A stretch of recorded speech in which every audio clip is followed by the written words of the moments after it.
अगर आप भी चाहते हैं कि दिल म्यूजिक भोजपुरी के ऑडियो वीडियो सबसे पहले आप तक पहुंचे तो लाल बटन दबाकर चैनल को सब्सक्राइब जरूर करें और साथ में घंटी वाला निशान को जरूर दबाएं।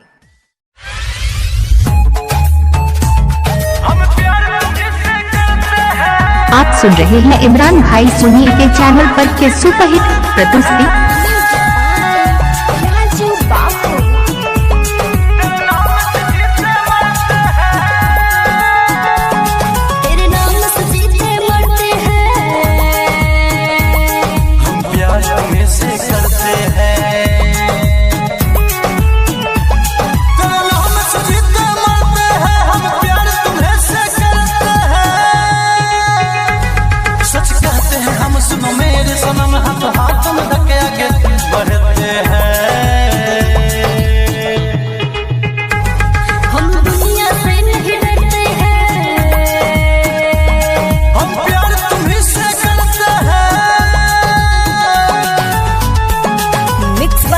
रिकॉर्डिंग स्टूडियो हावे धर्मशाला के पास।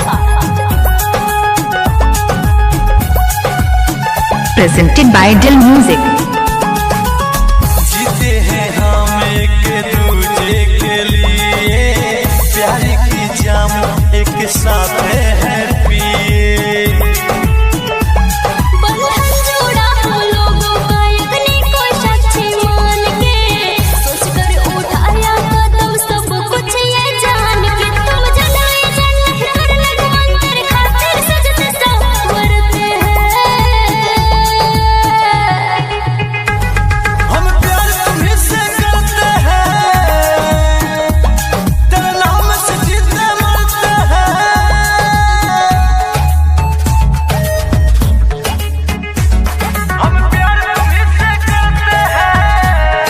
आप सुन रहे हैं इमरान भाई सोनी के चैनल पर के सुपरहिट प्रस्तुति।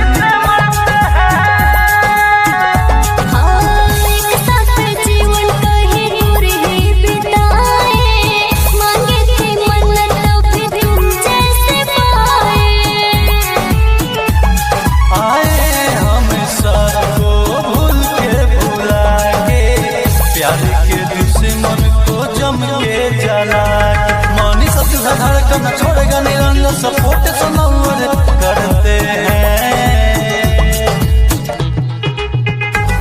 हम, प्यार तुम्हीं से करते हैं, तेरे नाम से जीते मरते हैं। पता पारसा और Sirisiya Tamkohi road. Presented by Dil music.